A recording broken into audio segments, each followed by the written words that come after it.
Welcome to the latest episode of 4x4 Uncut, the podcast that digs into everything 4x4, from racing to rebuilds, driving to winching, buying and selling, parts and fabrication.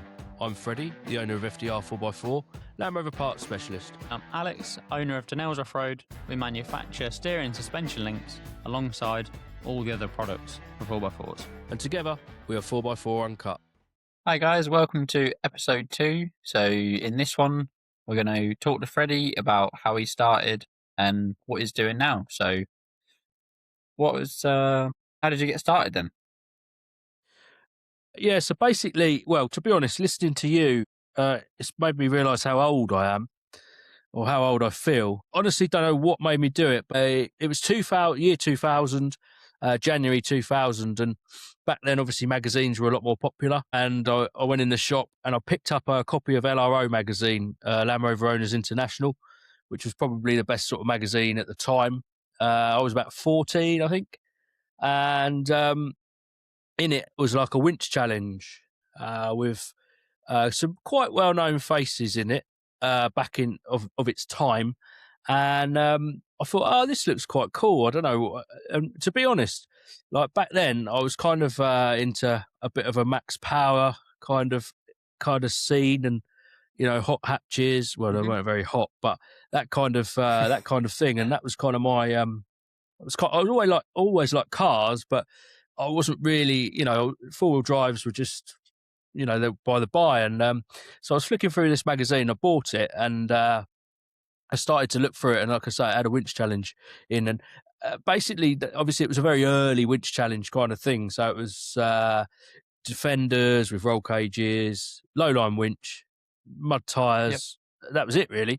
And I thought I could get into this. This is a bit of me. And so from that moment, to be honest, I was like hooked, and I thought, I've got to find out how to get into this and how to do it, and obviously I wanted a Land Rover, and yeah, it just sort of flowed from there. And at the time you could buy 4 magazines, so naturally I was like back, buying magazines and constantly looking and read, and I never, to be honest, I never even read.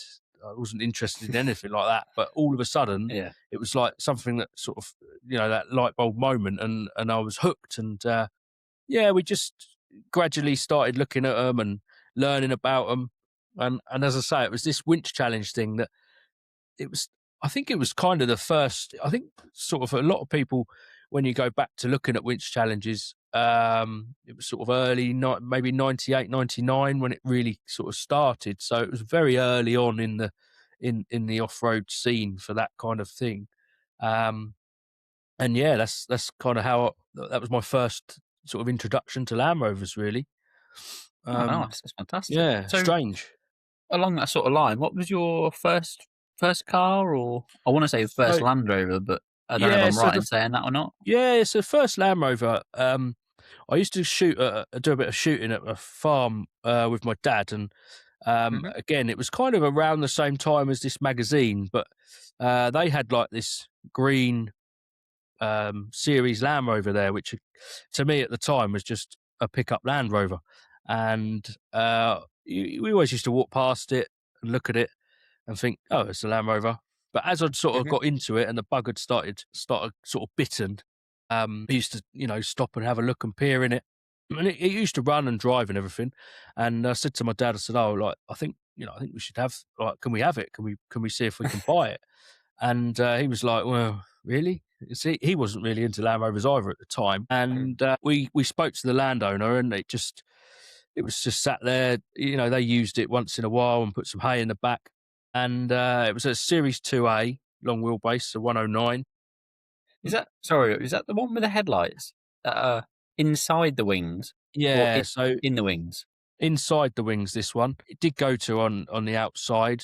Let's put my anorak jacket back on. Yeah. That's as much as I know about the series. Series 2 and 2A, up to a certain point, was headlights inside the grille, metal grille. And as I say, this was a 109, which is obviously the wheelbase. And this was a 2.25 petrol, speed gearbox, pickup. And yeah, so we started talking to the owners about it and looking at it. And we got chatting and said, "Oh, would you sell it?" And it wasn't really a thing that they were into, and I think they just had it because it was the thing you had on a farm. So back then, we cracked a deal and we bought it for £500. Um, Oh, which if I could buy series Land Rovers for £500 now, or perhaps I should have bought a lot more back then, yeah. We'd all be rich. we'd have been rich. Yeah. So yeah. So as I say, we bought that and we got into. There was a local off-road track. So we got it home and started looking at it, and there was a local off-road track to us called Buers Pit, which was, funny enough, back then run by a Land Rover Owners International magazine, which was run with Vince Cobley, who I'm afraid isn't with us any longer. But he used to run it for the magazine as a driving day. I think it was twice a month back then. And Ed, his boy, he used to take you round and show you when you first arrived. And he must. I'm not sure. Anyway, so we turned up at this site, not really knowing what on earth we got ourselves into. And a guy that used to work with my dad, he had a Series 1. So he said, "Oh, come along and bring that along as well," which again, back then it wasn't really it wasn't a problem. It was just what you did. But if you look at like some of the photos and some of the stuff that you'd put that Series 1 through now, you'd think you're crazy because obviously they're worth so much money and becoming a lot rarer. But anyway, so we went to this pay and play day, and that was kind of a real a big eye opener for us, and the bug really started to bite, shall we say. And we sort of straight away knew that we needed some better tires and all kinds of stuff of that sort of ilk of to move forward and perhaps get into the groove. So we I think we ordered some sags, which were general 750/16 general sag tires, cross ply, which were pretty aggressive back then. I think they were like 60 quid each or something crazy. Wow. So it was really, again, it was obviously all relative, but it was quite a cheap. It was certainly the cheapest form of motorsport you could get into back then. Yeah. Although it was only for fun and playing, at least So it was. was that? Sorry, Was that your first road car? no. Or So no, it that wasn't. So came that was just your first Land Rover. that was the first Land Rover and sort of what we sort of cut our teeth with, shall we say. We ordered a roll cage shortly after that to put on the Land Rover, which was from a company called Better World, which I'm sure some people listening will remember it. But again, you're going back a long, long time, and they've gone by the wayside now. So my first actual Land Rover, moving on, because we kind of got into these vehicles so heavily, so quickly. My parents knew that I wasn't ever going to be going to university or anything. So they, saved up some money, like parents do. And they decided that it would be good to when we went to use the series, obviously when you're watching vehicles go past, you naturally saw other things, and coil springs was a big thing that we really wanted to have. Back in the day, obviously Defenders were just crazy money because they were quite new back then, and they were readily available. Anyway, so we sort of said, I really want, I want to get a Defender. I want a Defender. Let's have a Defender. And we, again, another one of our friends, they were selling a 1989, which is an F-Reg, 2.5 naturally aspirated diesel, hardtop 90. So yeah, because my parents knew that I wasn't going to be a university kind of guy, they very kindly bought it for me, which was my first car, or my first own Land Rover, shall we say, for the pricey sum of £2,800. Wow. Which again, I'd like to buy some Defenders or 90s as they were at that time for that kind of money. Was that so? Sorry, was that neat? When at that point in time, was that still nearly new then? Well, not No, new, but I'm not that old. I'm not that old. no. No, so But that was so I'm not sure how old. yeah. How No, old so that were you when you got I the was car? And still how there was old was the car? that was 1989 on an F-Reg. So 89. yeah, so it was a fair few years old. I was about, as I say, this was around 2000. I was about 14, maybe just coming into 15. And I thought, well, this is brilliant. This is what I want to do, and this is fantastic. So again, now we had the 90, we started to look at events that were creeping up. And back then there was again run by Protrax, which I think was kind of in Protrax wasn't, but the challenges were kind of in association with Land Rover owners like LRO. And they used to do an event called the Ultimate Challenge, and they also did, which was around March time. And then they also did an event called Santa's Challenge, which, in the name was around Christmas. Ticks over, wasn't it? Ticks, yeah. So originally when it started, it was like 6 sites. And again, you're going back to the days where no one had trailers. You just used to drive between the sites. Yeah. So I wanted to do, I was so into it, and I really wanted to do a winch challenge. And we'd done quite a lot of pay and play days, and got into that, and thought, well, yeah, winch challenge is where we want to go. And to be fair, at that sort of time, there was no racing. Comp Safari was still available, and trialing was quite a big thing, but there was no sort of Ultra 4 style racing to be done anyway. That wasn't really in the scenes. We said, let's go and do the Santa's Challenge, but like I say, it was a 2-day event, and you had to drive from section to section. Excuse me. So my dad he co-drove for me, but he used to go jump out, and he would drive the road sections, because obviously I didn't even have a driving license. Which it was just the way we did it.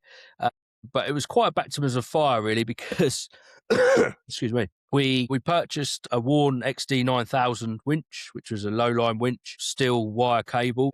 When you look at it now, I mean, it's just crazy how far it's come on. But yeah, so we had a low line winch on a standard kind of bumper, which was, well, like a snowplow really, and a steering guard, and some we took the sag tyres off of the series.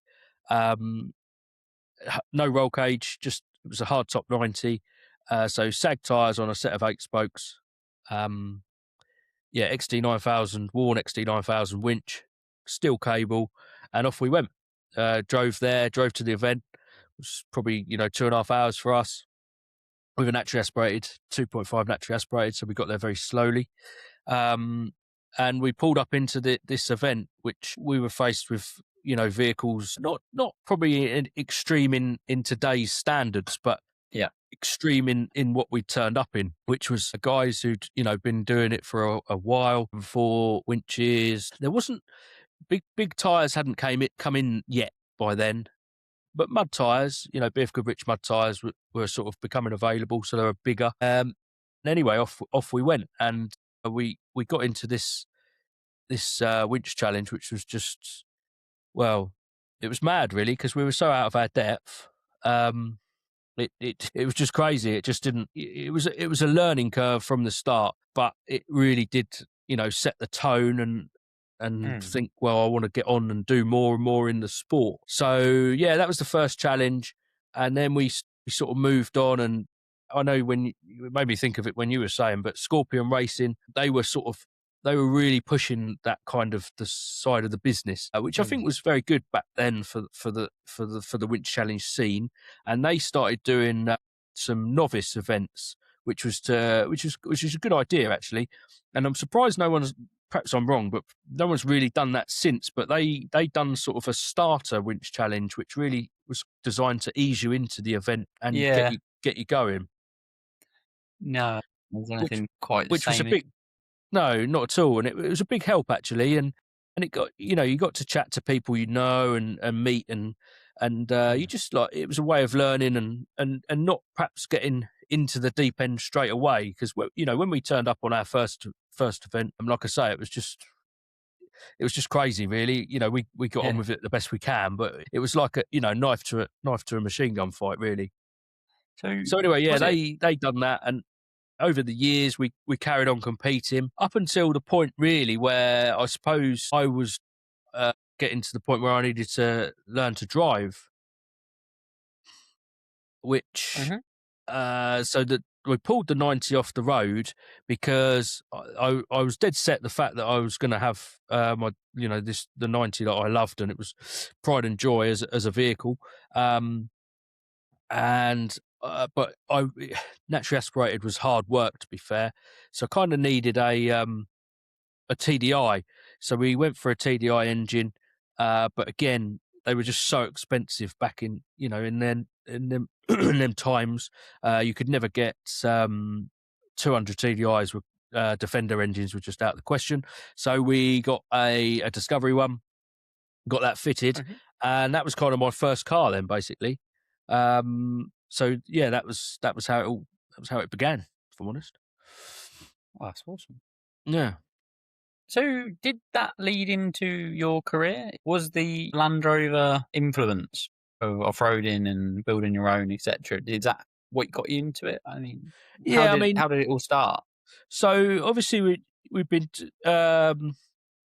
the Land Rovers and we had the interest, and back then, again, I don't know if they still do it or not, but you used to do work experience when you're at school. You could go and do 2 weeks worth of work experience. Excuse me, with whatever career path you chose.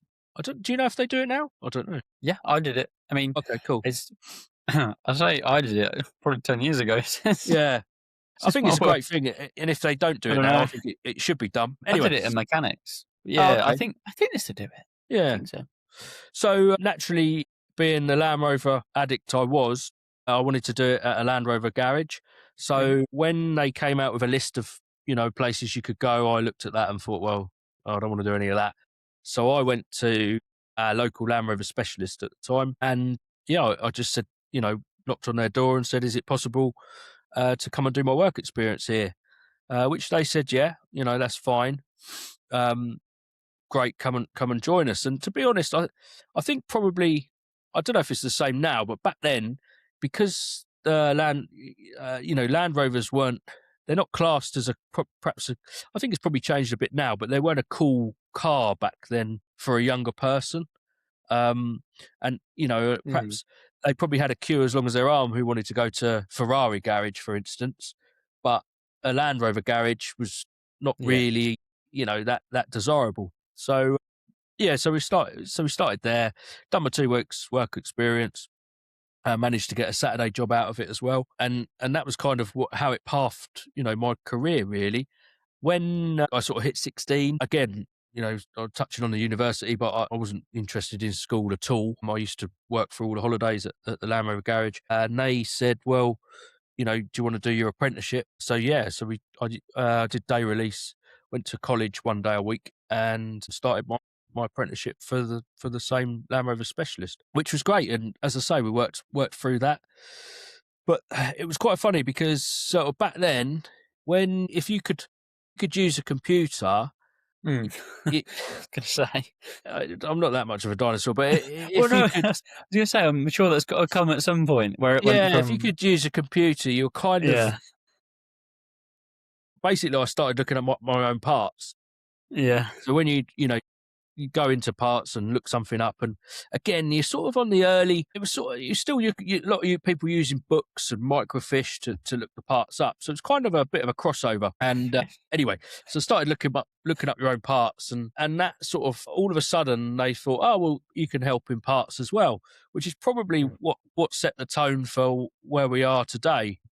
But yeah, so on a Saturday morning, we never really had a lot in the workshop anyway, so it was I'd go in the parts and do the parts counter. And again, you had I think it's changed a lot now because of internet and stuff, but a parts counter, especially on a weekend, was like a bit of a social gathering, and you'd have people popping in and buying their gaskets or whatever. Anyway, so that's where the parts side came.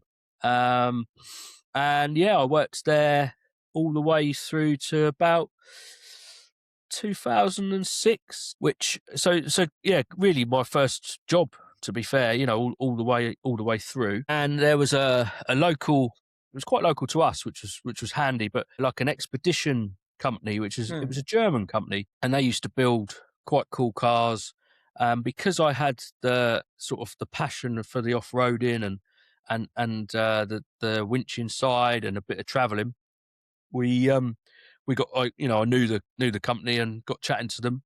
They offered me a job, and so I left there and went to do that. And again, it was around 2006. We did. They'd built cars for. I don't know if you've seen it, but like the Long Way Round and Long Way Down with Ewan McGregor and Charlie Boorman. Yeah, I think I heard of it. I don't think I've watched it, but I've heard of it. So they'd built vehicles for them, and it was a kind of it was, again, if you put yourself, sort of early 1920 age, and that was your hobby and your passion, getting a chance to do that is like, what more could you want, really? Yeah. you know Perfect, isn't it? Literally, you're talking to people every day and selling them stuff and putting shiny bits on their vehicles, and it was brilliant. We also got to do quite a lot of trips. So there was an event called the Croisière Blanche, which was all in the snow in France. Oh, wow.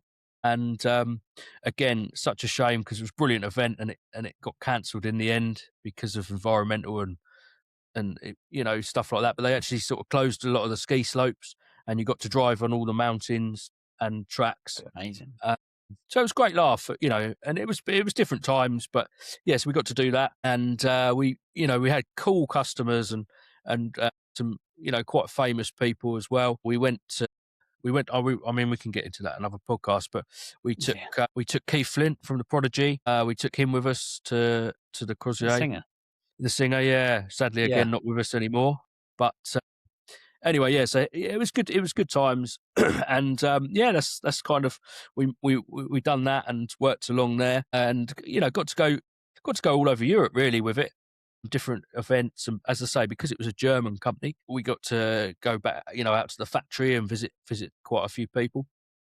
Mm-hmm.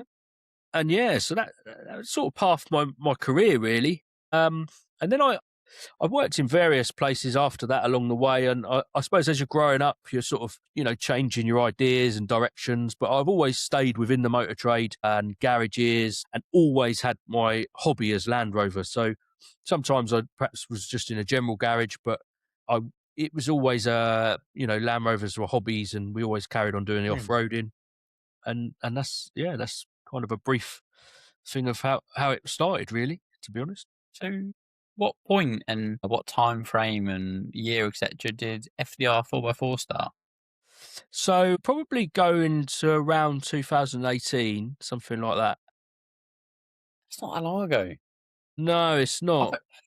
I mean, It's not. we haven't spoke too much about like when we started our businesses. Obviously, when I started. Mhm. Yeah. Yeah, I mean, when you said that literally the other day, I thought, wow, it's like Yeah, I mean, it was pretty incredible. It was about, as I say, I think it was about 2018.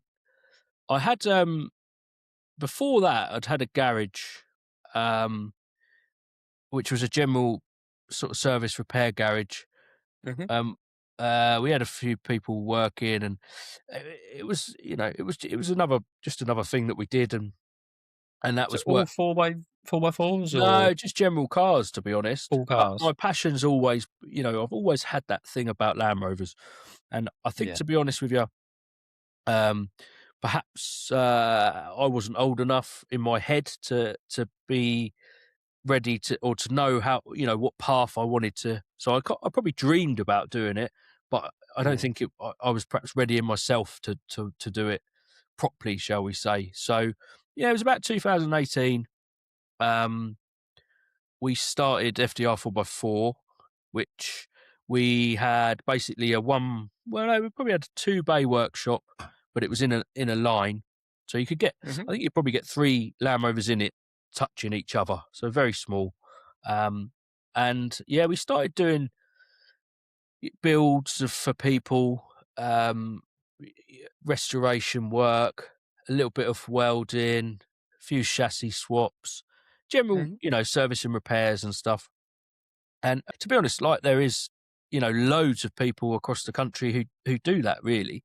And we just as people, especially with Land Rovers, as I'm sure you know, you end up collecting parts along the way, or someone will say, "Oh, you're into Land Rovers. Could you come and have a look at this, or would you like to buy this, or such and such has got something on their drive?" And that kind of led into doing quite a lot of secondhand parts.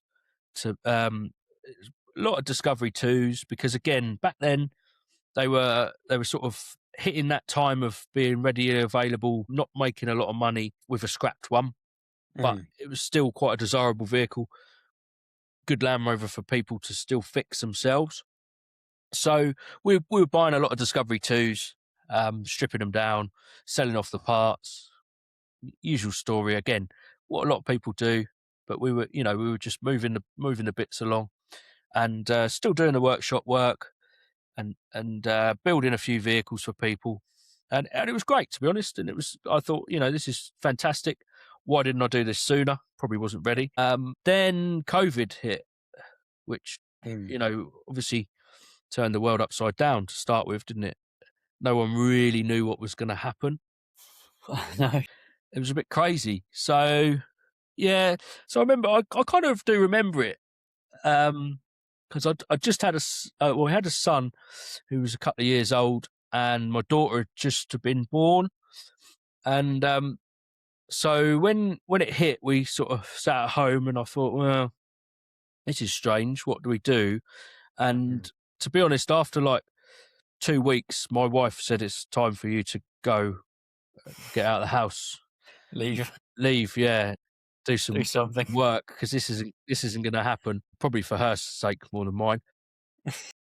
So yeah, so I went back to work, and I thought, well, where's this all going to go? And I'm sure you remember, it was the time where you couldn't even go in a supermarket, or people were queuing, and I sort of sat down and thought to myself, well, I think personally, everything, even if everything stops tomorrow, the internet is not going to die, basically. No. And that's kind of where I made the jump, because of all my connections I had for over the years. I started making some phone calls, and I made the sort of jump to think, well, I think new parts could be the way to go. So we got a website going, and basically just, it was kind of great, because there was so much time available, because the world had kind of stopped, if that makes sense. So Yeah, I'm not saying it was a good thing, but I suppose if you take a bad thing and try and make a good situation, it gave me the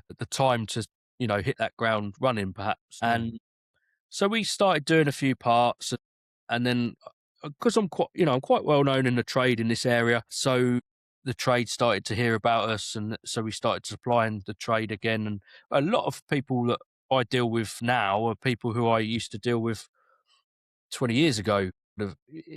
Once your name's associated to that kind of vehicle, you're sort of always in that loop, if that makes sense. And so yeah, so maybe after a year, when we first started, I was literally packing parts on a bonnet of a Defender.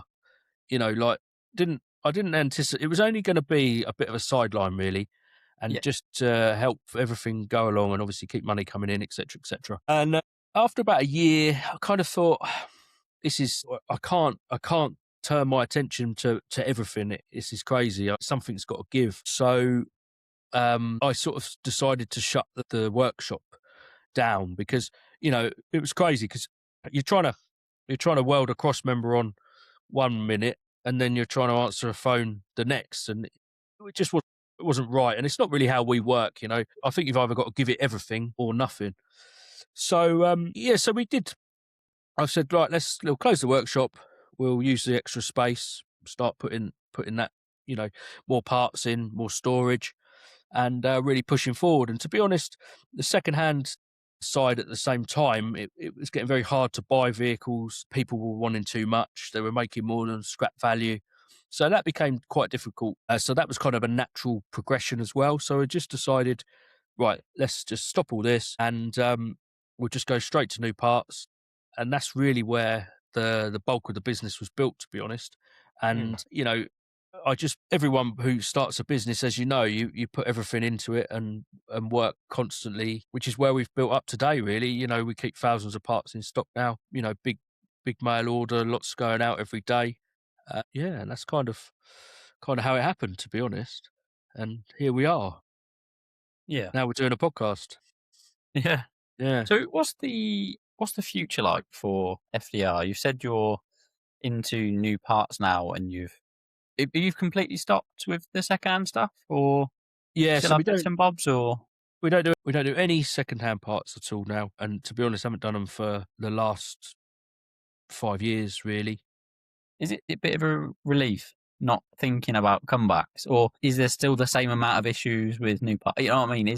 Yeah, I mean, there's Is it a issues. weight off, or Oh, yeah, definitely. I mean, it's hard, isn't it? Because with secondhand, you're only as good as the parts you can buy, really. And again, I think the Land Rover market has changed a lot. Lots of people aren't.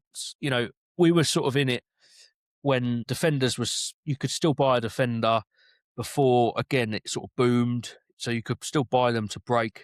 You could still buy Discovery 2s to break and older models in that time. I think the market has obviously it's always changed along the way, but I think the market now has changed so much in the sense of a lot of the vehicles have become classics and are going back round. So they're becoming a desirable thing to keep. People don't want to smash them up off road anymore. no? So we've noticed a big change in that and the way people are looking at accessories, and also the fact that you've got Discovery 3s and 4s. They may be a great vehicle. Again, probably another thing for another episode, but excuse me, whether people like it or not, you you can't fix them on your drive like you could fix, say, a Discovery 2. So No.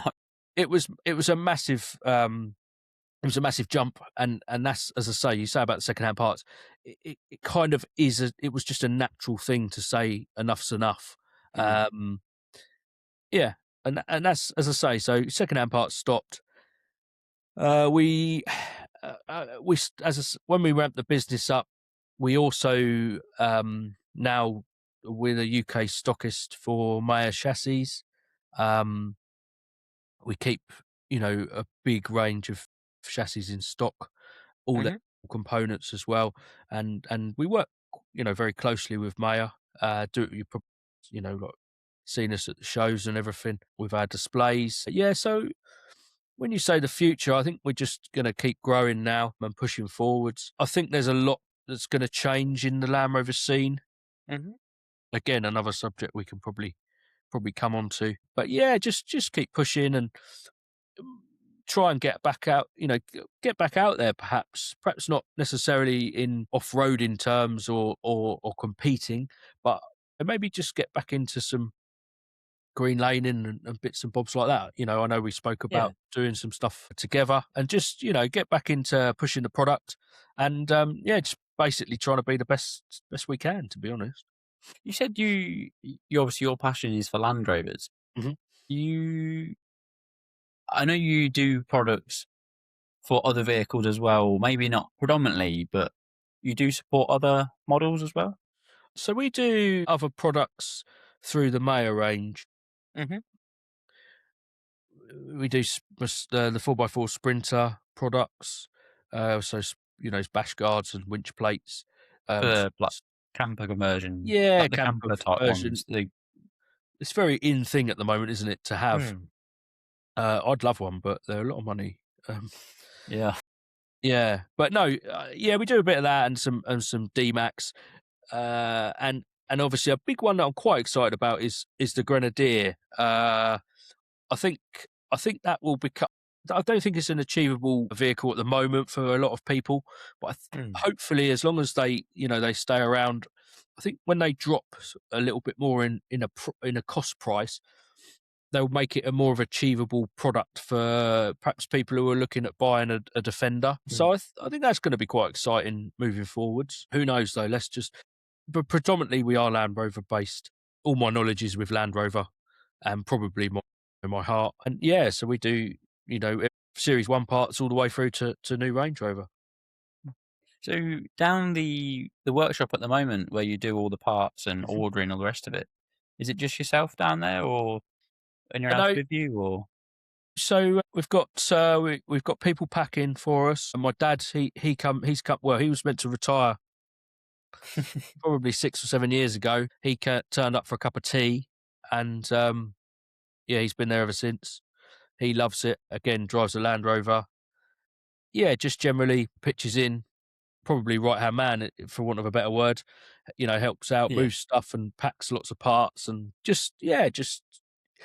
But I think the difference with ourselves is that if you ring, um, you're going to speak to me.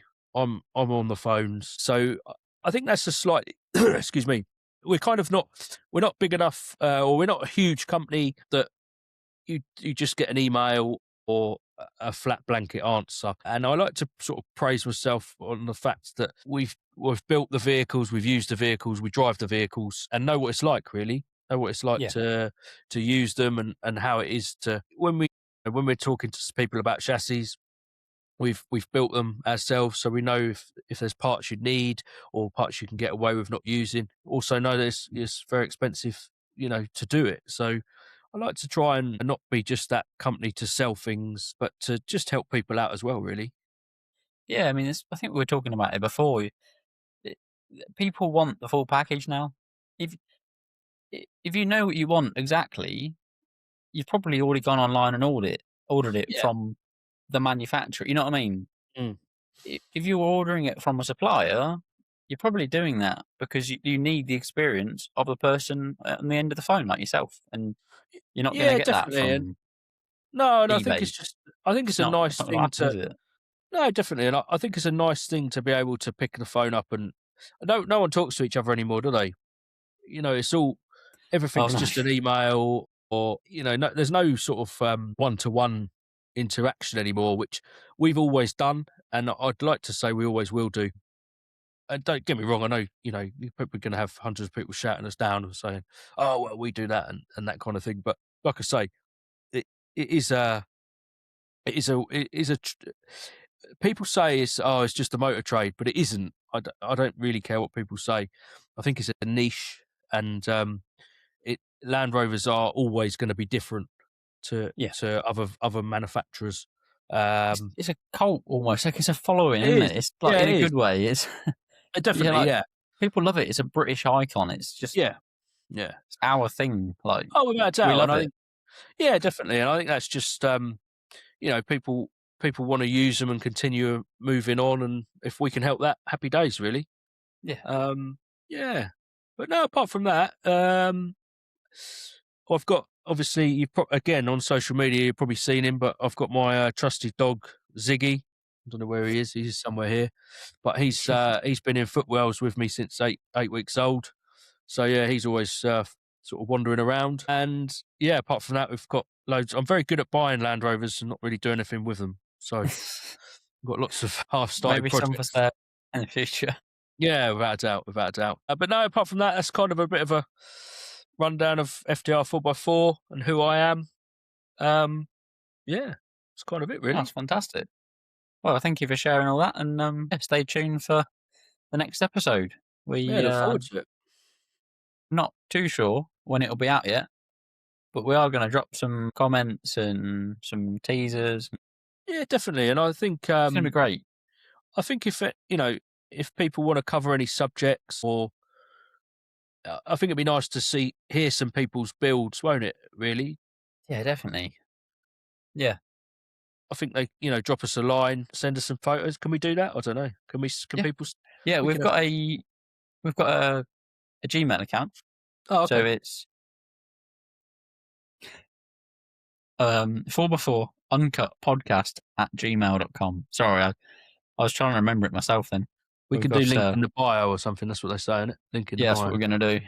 Yeah. No, But I think yeah, like you say, drop yeah. us a Let's message. just hear about it and any cover, things we want to cover. Be cool, wouldn't it? If anyone wants to talk about anything, and obviously we've got some cool guests coming up as well. Yeah, definitely. And even with the builds, not even just off road or race builds, even like really cool camper conversions or like expedition vehicles. there's so much kit you can put on them. It'd be awesome just to hear what you're doing with them, whether you're Yeah, doing definitely. like some Just pretty everything, intense isn't green it? laning or whatever you got planned. No, we'll Let look us forward know. to it. Well, I think Thank that's you for about sticking that, with isn't us. it? Yeah, hopefully you've made it to the end again. And we'll catch you on the next one.